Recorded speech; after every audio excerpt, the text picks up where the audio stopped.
Lorsque je lis un texte, je dois utiliser plusieurs stratégies de lecture afin de bien comprendre ce que je suis en train de lire. Une de ces stratégies est de faire des inférences. Les inférences, c'est en fait de relever des indices dans un texte afin de pouvoir déduire ce qui n'est pas écrit tel quel. Dans l'exemple que je vais donner, je vais lire un texte et je vais dire à voix haute tout ce qui se passe dans ma tête lorsque je fais des inférences en lisant. Sur ta feuille, tu dois prendre en note ces différentes étapes que je réalise.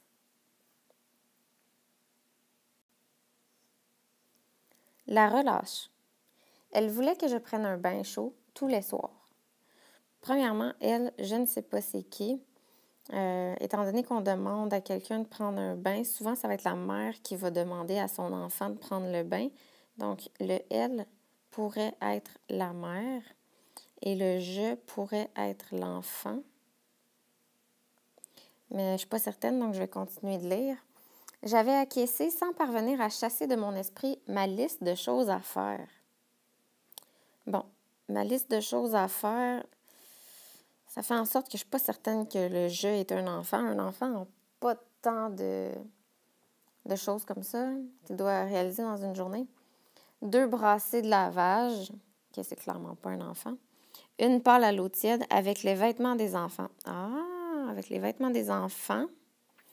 Une autre à l'eau froide avec mes robes, mes poules, mes pantalons et les chemises de Guillaume. Bon, donc là, le « je », c'est clairement pas un enfant. Ce serait plutôt la mère. C'est elle la mère. Et là, ça doit pas être la mère de la mère qui demande de prendre un bain. Donc le « elle », je reviens à zéro, je sais pas c'est qui. Ordonner aux filles de se laver, de mettre leur pyjama, d'aller se coucher, vider le lave-vaisselle, le remplir, les lunchs. Elle m'a posé une question. Bon, je reviens avec le « elle », que je ne sais pas encore c'est qui. Je n'écoutais pas, j'ai seulement compris. Vous ne croyez pas? OK. Le « vous ». Quand on dit « vous » à une personne, c'est parce qu'on ne la connaît pas personnellement. Donc, je suppose que la mère et elle ne sont pas proches. J'ai hoché de la tête. La réponse a eu l'air de lui convenir. J'ai regardé ma montre. Le rendez-vous avait débordé de 10 minutes. OK, donc elle est à un rendez-vous. Bon, là, j'en sais un peu plus. Donc, un rendez-vous peut-être chez le docteur. Un rendez-vous chez le docteur, parce qu'avec ce que j'ai comme information, une liste de choses à faire, puis ensuite, on a vraiment la longue liste de tout ce qu'elle doit faire.